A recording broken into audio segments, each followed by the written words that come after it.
નમસ્કાર વિદ્યાર્થી મિત્રો. આજે આપણે ધોરણ 6 માં ગુજરાતીમાં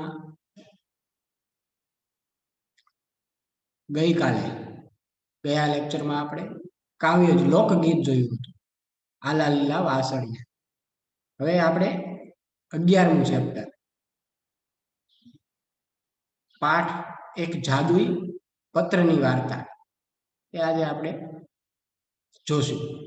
તો આ 11મું ચેપ્ટર એક જાદુઈ પત્રની વાર્તા એ વિશે આપણે પહેલા થોડું જાણી લઈએ કે આ એક જાદુઈ પત્રની વાર્તા જે 11મું ચેપ્ટર છે એના લેખક કોણ છે અને આ એક જાદુઈ પત્રની વાર્તાની અંદર શું દર્શાવવામાં આવ્યું છે એનું થોડુંક આપણે સંક્ષિપ્ત ટૂંકમાં એનું વર્ણન થોડુંક આપણે વાંચી લઈએ.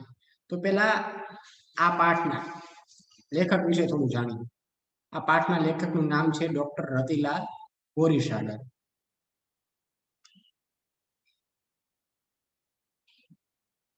પાઠના લેખકનું નામ છે ડોક્ટર રતિલાલ બોરીસાગર કે જેમનો જન્મ 31/8/1938 થયો હતો. આ રતિલાલ બોરીસાગર વિશે પેલા આપણે થોડું જાણી લઈએ કે ડોક્ટર રતિલાલ બોરીસાગર એ ક્યાંના વતની હતા, એમણે કયા કયા ગ્રંથોની રચના કરી છે એ વિશે પેલા થોડું જાણી લઈએ. તો આપણે પેલા એનો પરિચય જાણીએ કે ડોક્ટર રતિલાલ બોરીસાગર એ અમરેલી જિલ્લાના સાવરકુંડલાના વતની છે.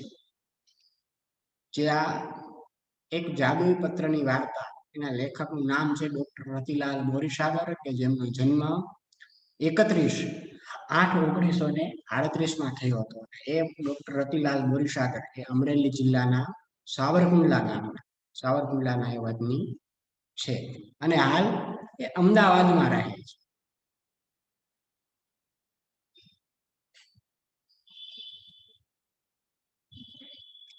હાલ તેઓ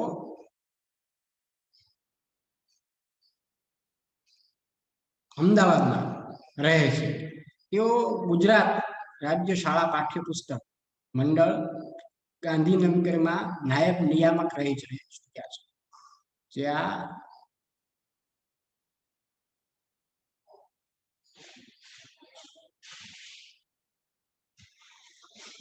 રતિલાલ બોરીસાગર છે એ ગુજરાત રાજ્યનું જે આપણું પાઠ્યપુસ્તક મંડળ જે ગાંધીનગરમાં આવેલું છે ત્યાંના એ નાયબ નિયામક પણ એ રહી ચૂક્યા છે. હાસ્ય સાહિત્ય ક્ષેત્રે પોતાની આગવી શૈલી દ્વારા સાહિત્ય રસિકોના દિલ જીતી લીધા છે. કે એમણે પોતાની જે હાસ્ય સાહિત્ય ક્ષેત્રમાં કે જેમની એક આગવી ઓળખ છે એ ઓળખ દ્વારા એમણે પોતાની સાહિત્ય રસિકોના એમણે દિલ પણ એમણે જીતી લીધા છે. એમના દિલમાં પણ એ વસી ગયા છે. તેમના હાસ્ય લેખોમાં જીવનની સામાન્ય અસામાન્ય સ્થિતિમાંથી વિશિષ્ટ નિરીક્ષણ તથા મર્મગ્રાહી દ્રષ્ટિથી હાસ્ય નિષ્પન્ન થાય છે. માણસની વિચિત્ર ખાસિયતનું વેધક ચિત્ર તેમના સર્જનમાં એ ઉપસે છે. મરક અને આનંદલોક એમના જાણીતા હાસ્ય ગ્રંથો છે. તેમના જાણીતા હાસ્ય ગ્રંથો છે અને આ ગ્રંથોને વિવિધ પારિતોષકો પ્રાપ્ત થયા છે. આપણે એનો પરિચય જાણ્યો કે ડોક્ટર રતિલાલ બોરીસાગર એ અમરેલી જિલ્લાના સાવરકુંડલા ગામના એ વતની છે અને એમનો હાલ તેઓ અમદાવાદમાં રહે છે અને તેઓ ગુજરાત રાજ્ય પાઠ્યપુસ્તક મંડળ ગાંધીનગરમાં નાયબ નિયામક પણ તેઓ રહી ચૂક્યા છે. અને એમણે હાસ્ય સાહિત્ય ક્ષેત્રે પોતાની આગવી એક શૈલી દ્વારા એણે સાહિત્ય રસિકોના દિલ પણ જીતી લીધા. અને એમણે જે હાસ્ય લેખોની રચના કરી છે એમાં જીવનની સામાન્યથી લઈ અને અસામાન્ય સ્થિતિમાંથી જે વિશિષ્ટ નિરીક્ષણ અને મર્મગ્રાહી દ્રષ્ટિથી જે હાસ્ય નિષ્પન્ન થાય છે, એ હાસ્ય ઉત્પન્ન થાય છે, એ માણસની એ ચિત્ર વિચિત્ર ખાસિયતનું તેમણે વેધક ચિત્ર એમના સર્જનમાં, એમની રચનામાં આપણને ઉપસે છે. હવે આપણે એના હાસ્ય ગ્રંથો કે જેમાં આપણે જોયું મરક મરક અને આનંદ લો, એ એમના જાણીતા એ હાસ્ય ગ્રંથો છે. અને આ ગ્રંથોને એમણે એમના જે ગ્રંથો છે હાસ્ય ગ્રંથો, એમને વિવિધ પારિતોષકો પણ પ્રાપ્ત થયેલા છે. હવે આપણે આ એક જાદુઈ પત્રની વાર્તા એની અંદર શું દર્શાવવામાં આવ્યું છે એ પેલું થોડું જાણી લઈએ. એક કાલ્પનિક ઘટનાનો આશરો લઈને વિશિષ્ટ પરિસ્થિતિ ઊભી કરીને એને પૂરેપૂરી ચગાવીને એક જાદુઈ પત્રની વાર્તામાં લેખકે ખરેખર વાર્તા જેવો રસ નિષ્પન્ન કર્યો છે.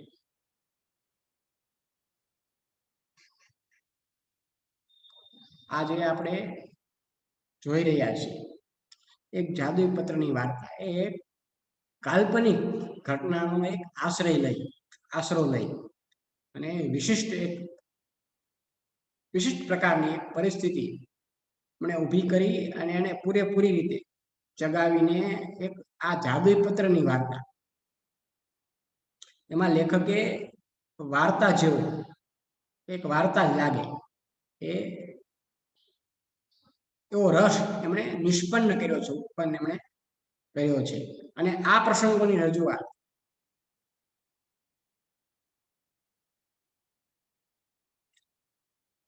સંવાદોની વેધકતા અને મર્મયુક્ત ગદ્ય શૈલી દ્વારા હાસ્ય કથાનો સુંદર પરિચય કરાવે છે. જે આ એક જાદુઈ પત્રની વાર્તા, એ પ્રસંગોની રજૂઆત, એ સંવાદોની વેધકતા અને નર્મયુક્ત ગદ્ય શૈલી દ્વારા આપણને આ હાસ્ય કથાનો પણ આપણને સુંદર રીતે એ પરિચય કરાવે છે. આ આપણે જાણ્યું. હવે આપણે આ એક જાદુઈ પત્રની વાર્તા એમાં આપણે પ્રવેશ કરીએ.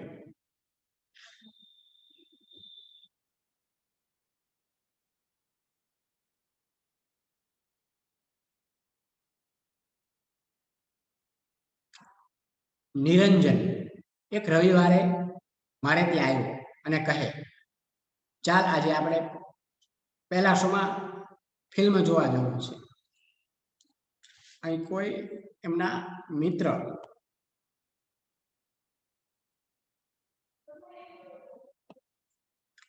નિરંજનની વાત કરવામાં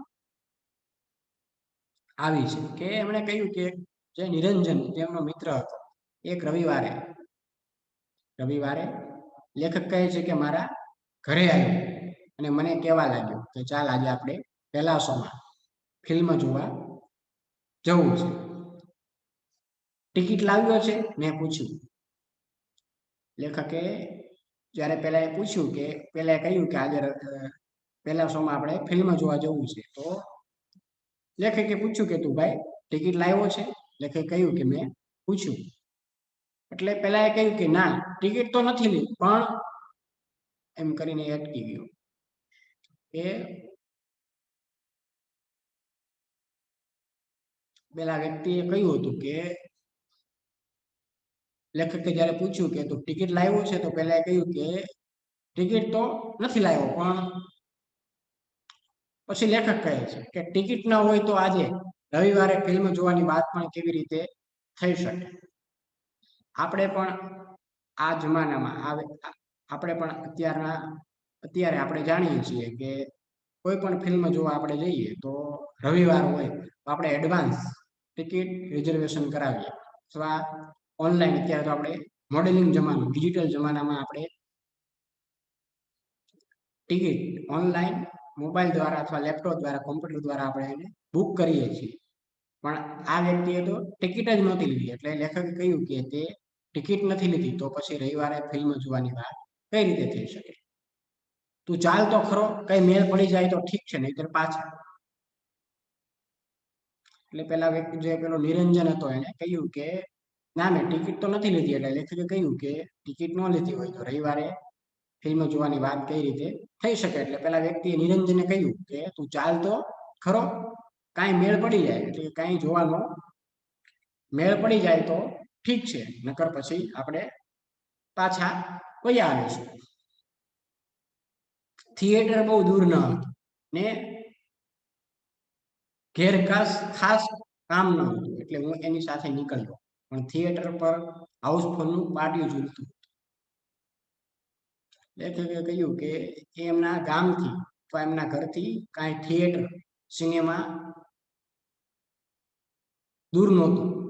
થિયેટર એટલે આપણે અત્યારના જમાનામાં આપણે સિનેમા કહીએ, એ સિનેમા અહીંથી દૂર નહોતું. એટલે લેખકે કહ્યું કે કંઈ મારે ઘરે પણ કાંઈ ખાસ કામ નહોતું, એટલે હું એની સાથે ફિલ્મ જોવા માટે નીકળ્યો. પણ જ્યાં એ થિયેટર પાસે પહોંચે, સિનેમા પાસે પહોંચે છે તો ત્યાં હાઉસફુલ પાટિયું ઝૂલતું હતું. કેમ? હું ખોટું કહેતો હતો? લેખકે કહ્યું, કારણ કે લેખકે પહેલા જ કહ્યું હતું કે આજે રવિવાર છે તો આજે ટિકિટ વિના આપણે અગાઉ રિઝર્વેશન કર્યા વગર આપણે પિક્ચર જોવાનું, ફિલ્મ જોવાનું વિચારવું પણ ન જોઈએ. એટલે લેખકે કહ્યું કે હું કાંઈ ખોટું કહેતો હતો? આજે યાર પત્તો જ ન ખાય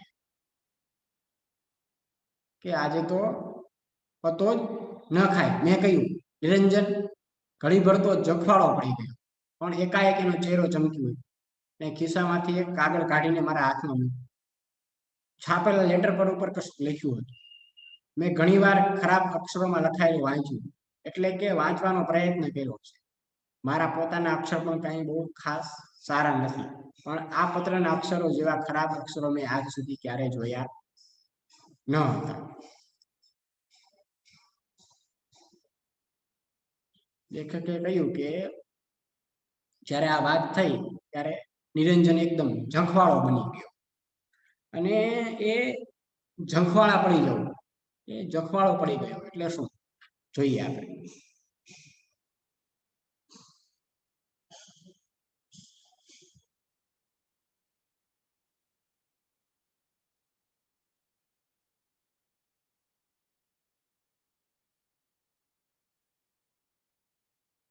ઝંખવાળા પડી જવું એટલે શું? શોભીલા પડી જવું. આપણે એમાં ભાવાર્થ એ રૂઢિપ્રયોગ છે. આ ઝંખવાળા પડી જવું એટલે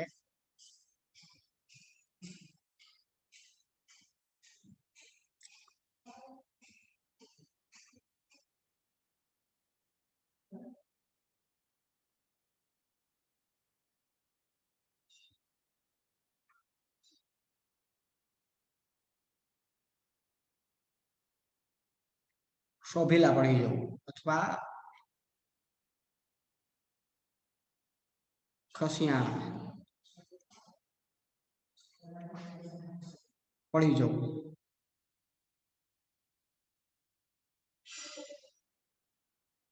એટલે એનો ચહેરો એકદમ શોભીલો પડી ગયો, ઝંખવાળો પડી ગયો, અને એકાએક એનો ચહેરો પાછો ચમકી પણ ઉઠ્યો. એકદમ ચમકમાં પણ એનો ચહેરો આવી ગયો. એને ખિસ્સામાંથી એક કાગળ કાઢ્યું અને લેખકે કહ્યું કે મારા હાથમાં એને આપો. એમાં જે છાપેલા લેટર પેડ ઉપર એમાં કંઈક લખ્યું હતું. એટલે લેખકે કહ્યું કે એમાં ઘણીવાર એ અક્ષરોમાં મેં લખાયેલું વાંચ્યું, પણ એટલે કે વાંચવાનો પ્રયત્ન કર્યો, પણ એના અક્ષરો મને કઈ બહુ સારા નથી. એટલે લેખકે કહ્યું કે મારા પણ પોતાના અક્ષર પણ કઈ બહુ સારા નહોતા.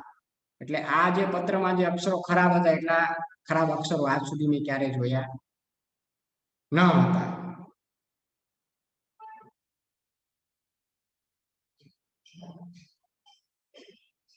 જેમ સુલેખનની હરીફાઈઓમાં થાય તેમ જો ઉલ્લેખનની હરીફાઈઓમાં યોજાય તો આ અક્ષરનો લખનારો જ્યાં સુધી એમાં ભાગ ન લે ત્યાં સુધી બીજા કોઈને ઇનામ ન જ મળે.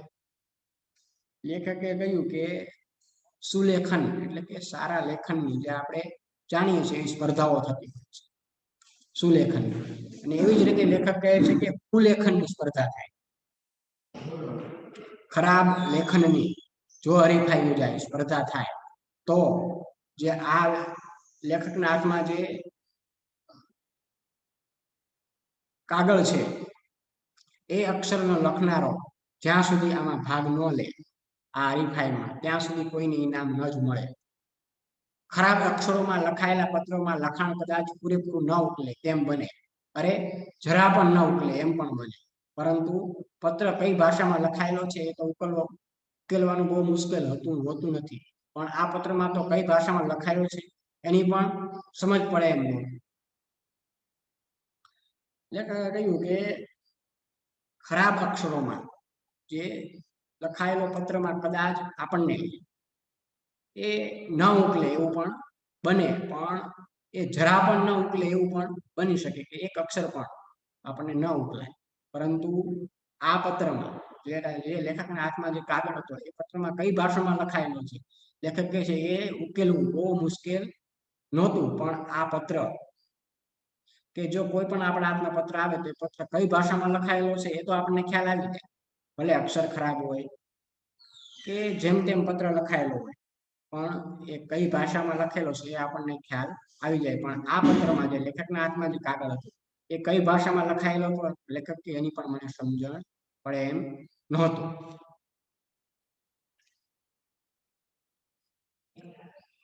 આમાં શું લખ્યું છે મેં નિરંજનને પૂછ્યું. લેખકે કહ્યું કે મેં નિરંજનને પૂછ્યું કે આમાં શું લખ્યું છે. એની તો મને પણ સમજ પડતી નથી, પણ મારા એક દૂરના કાકાનો લખેલો પત્ર છે. મારા કાકા પોતે પણ એમણે એકવાર લખેલું લખાણ ફરી વાંચે છે ત્યારે પૂરું ઉકેલી શકતા નથી. તેમણે આ પત્ર આપીને મને મારા કાકી પાસે મોકલ્યો હતો. લેખક કહે છે કે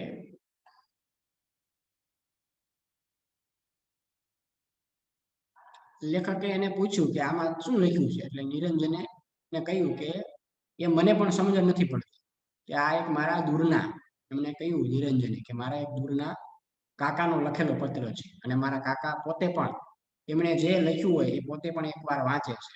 એ જ્યારે એ પણ ઘણી વાર ઉકેલી શકતા નથી. એમણે આ પત્ર મને આપીને લેખકે નિરંજને કહ્યું કે મારી કાકી પાસે મને મોકલ્યો. આમ તો મારા કાકી પણ મારા કાકાનું લખેલું કશું વાંચી શકતા નથી. વેવિશાળ પછી મારા કાકાએ મારા કાકીને જે પત્રો લખેલા તે કાકીએ લગ્ન પછી મારા કાકા પાસે વંચાવવાનો પ્રયત્ન કરેલો. લેખકે એના કાકાની વાત નિરંજને કાકા વિશે કહેતા કહ્યું કે જ્યારે મારા કાકી પાસે મને આ મોકલ્યો છે પત્ર લઈ, અને આમ તો મારા કાકી પણ આજે કાકાએ જે લખ્યું છે એ કાંઈ વાંચી શકતા નથી, પણ વેવિશાળ એટલે સગાઈ આપણે જાણીએ છીએ.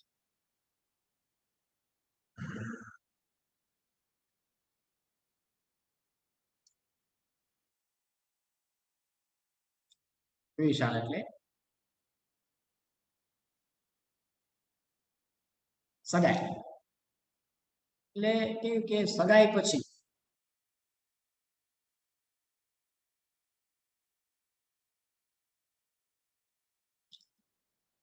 મારા કાકાએ નિરંજન કહે છે કે જે પત્રો લખેલા એ કાકીએ લગ્ન થઈ ગયા પછી મારા કાકા પાસે એમણે વચાવવાનો પ્રયત્ન કરેલો, કારણ કે કાકાએ લખેલો પત્ર એ ઉકેલતો નથી, એમના અક્ષર એને સૂઝતા નથી એટલે વાંચી શકતા નથી. મારા કાકાએ તો પત્રો પૂરેપૂરો ઉકેલી શક્યા તો ન હતા, પણ યાદશક્તિને આધારે ને વધુ તો કલ્પનાને આધારે મારા કાકાએ એ પત્રોમાંથી કેટલું ઉકેલું આપ્યું. આજે પણ મારા કાકાના એ પ્રેમપત્રો ખુલ્લા રખડતા હોય છે, કેમ કે કોઈ એ વાંચી જાય તેવો ભય હોતો નથી. કે નિરંજન કહે છે કે જે કાકીએ લગ્ન પછી જે કાકાને જે પત્રો વાંચવા માટે આપ્યા હતા એ પત્રો કાકા પોતે પણ પત્રો ઉકેલી શક્યા નહોતા, અને એ પોતાની યાદશક્તિને આધારે ને વધુ તો કારણ કે વેવિશાળ પછી જે પત્રો લખાય એ 99 કલ્પનાને આધારે અને યાદશક્તિને આધારે લખવામાં આવતા હોય છે. તો કાકાએ નિરંજન કહે છે કે એ યાદશક્તિના આધારે અને કલ્પનાને આધારે કાકાએ એ પત્રોમાંથી કેટલુંક ઉકેલી એમને આપ્યું.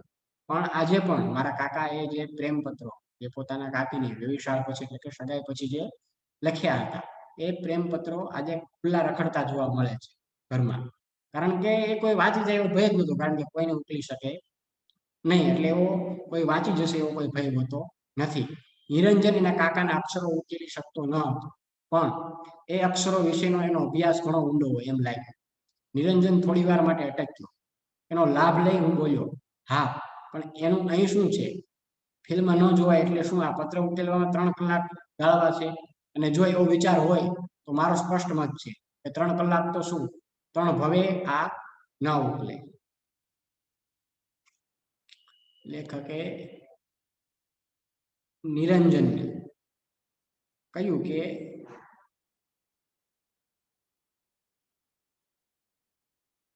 એના કાકાના અક્ષરો જે નિરંજન નહોતો ઉકલી શકતો એ વિશેનો અભ્યાસ એનો ઊંડો હોય એવું એમણે લેખકને લાગ્યું. એટલે નિરંજન એ થોડી વાર માટે અટક્યો. એટલે લેખકે એનો લાભ લઈ, એ અટક્યાનો લાભ લઈને એ પોતે બોલ્યા કે હું પણ અહીં, આ એનું પણ અહીં શું કામ છે? આ તારા કાકાના પત્રો વિશેનું અહીં શું કામ છે? એનું અહીં શું છે? આપણે ફિલ્મ નથી જોવાય. એટલે આ જે પત્ર ઉકેલવામાં આપણે 3 કલાક ગાળવા છે, 3 કલાક આપણે ગાળવા છે, અને એનો એવો વિચાર હોય, લેખકે કહ્યું કે તો મારો સ્પષ્ટ મત છે કે 3 કલાક તો શું, આ અક્ષર એ 3 ભવે પણ ન ઉકલે એવું લેખક કહે છે. જોઈએ આગળ. તેથી મને લાગે છે આપણે ફિલ્મ જોઈ શકીશું, નિરંજને કહ્યું. એટલે લેખકે નિરંજને કહ્યું કે આ તમે કહ્યું કે 3 ભવે આ અક્ષર ન ઉકેલાય, એટલે નિરંજને કહ્યું કે એટલા માટે જ મને એવું લાગે છે કે આપણે ફિલ્મ જોઈ શકીશું. કેવી રીતે? મને નિરંજનની વાત ન સમજાય. લેખકને નિરંજને કહ્યું કે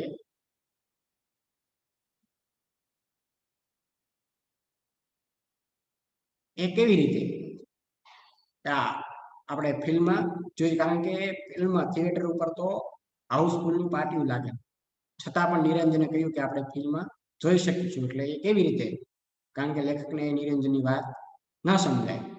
ચાલ મારી સાથે કહી નિરંજન આગળ ચાલ્યો ને મેનેજરની કેબિન અંદર ઘૂસ્યો. હું પણ થોડો ગભરાતો પાછળ પાછળ દાખલ થયો. નિરંજને શાંતિથી એ પત્ર મેનેજરના હાથમાં મૂક્યો. મેનેજરે પત્ર ઉખેડ્યો ને અંદરનું લખાણ જોઈ સ્તબ્ધ બની નિરંજન સામે જોઈ રહ્યો. આ શું છે? પેલો સનાતન પ્રશ્ન એમના મુખમાંથી પણ સરી પડ્યો. સ્તબ્ધ બની જવું એટલે આશ્ચર્યચકિત થઈ જવું. આ એક રૂઢિપ્રયોગ છે. સ્તબ્ધ બની જવું એટલે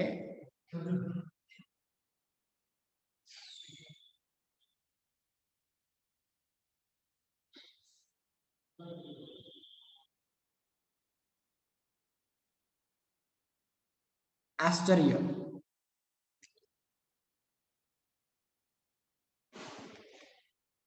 ચકિત થઈ જવું.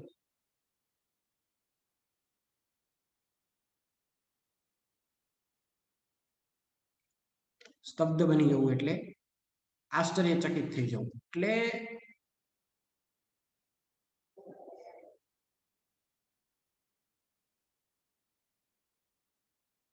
નિરંજને કહ્યું કે ચાલ મારી સાથે. લેખકે જ્યારે પૂછ્યું, જ્યારે નિરંજને કહ્યું કે એટલે મને લાગે છે કે આપણે ફિલ્મ જોઈ શકીશું, નિરંજને એવું કહ્યું ત્યારે લેખકે કહ્યું કે કેવી રીતે? નિરંજનની એમને વાત ન સમજાય એટલે નિરંજને કહ્યું કે ચાલ મારી સાથે. એવું કહી એ નિરંજન જે હતો એ મેનેજર, જે આ થિયેટરનો મેનેજર હતો, એની કેબિનમાં એ બંને ઘૂસ્યા. અને લેખક પણ કહે છે કે હું પણ ગભરાતો ની પાછળ પાછળ આ કેબિનમાં દાખલ થયો. નિરંજને એ શાંતિથી જે આ પત્ર હતો, જે એ આ બંને મિત્રો નતા ઉકેલી શક્યા, એ એમણે મેનેજરના હાથમાં મૂક્યો. એટલે મેનેજરે એ પત્ર ઉખેડ્યો અને અંદરનું લખાણ જોઈ એ સ્તબ્ધ બની ગયો, આશ્ચર્યચકિત બની ગયો અને નિરંજનની સામે એક મેનેજર તો એ જોઈ રહ્યો, આ શું છે? મેનેજરે કહ્યું કે આ શું છે? પેલો સનાતન પ્રશ્ન એમના મુખમાંથી સરી પડ્યો, સાચો પ્રશ્ન સનાતન પ્રશ્ન એમના મુખમાંથી સરી પડ્યો. વેદ સાહેબનો પત્ર છે. નિરંજને અત્યંત ગંભીરતાથી કહ્યું. હું કહ્યું નિરંજને કે વેદ સાહેબનો આ પત્ર છે એ ગંભીર વાણીથી કહ્યું. વેદ સાહેબ પેલો પણ આશ્ચર્યચકિત થઈ ગયો મેનેજર કે વેદ સાહેબ એમ ઓહો વેદ સાહેબ એમ મેનેજરને ઓળખાણ પડી નહીં ને પત્રમાં કશું ઉકેલ્યું નહીં એટલે સહેજ મૂંઝાઈ ગયા. પરિસ્થિતિનો લાભ લઈ નિરંજને એમને અડધેથી અટકાવીને કહ્યું, વેદ સાહેબ લાયન્સ ક્લબના ડિસ્ટ્રિક્ટ ગવર્નર છે, મારા એ કાકા થાય. એમણે કહ્યું છે કે મેનેજર સાહેબને આ પત્ર આપશો એટલે બંને મિત્રો માટે ફિલ્મ જોવાની વ્યવસ્થા કરી આપશે. પેલા એ શું મગજ વાપર્યું કે ત્યારે આ મેનેજરે વેદ સાહેબ એવું કહ્યું એટલે મેનેજરને ઓળખાણ ન પડી કે આ કોણ છે વેદ સાહેબ, અને આ પત્ર જે લખ્યું હતું એમાં પણ એને કઈ ઉકેલ્યું નહીં એટલે થોડોક મૂંઝાઈ ગયો. એટલે આ મૂંઝાઈ ગયેલી પરિસ્થિતિનો લાભ લઈ નિરંજને એને અડધવચ્ચેથી અટકાવીને એને કહ્યું કે વેદ સાહેબ એ લાયન્સ ક્લબ એટલે કે એક આંતરરાષ્ટ્રીય સામાજિક સંસ્થા છે.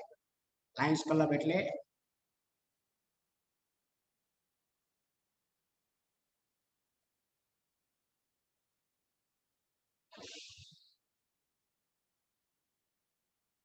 લાયન્સ ક્લબ એટલે એક સામાજિક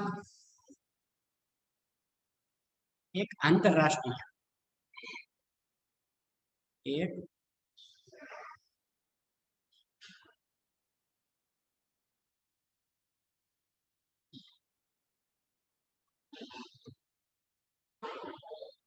આંતરરાષ્ટ્રીય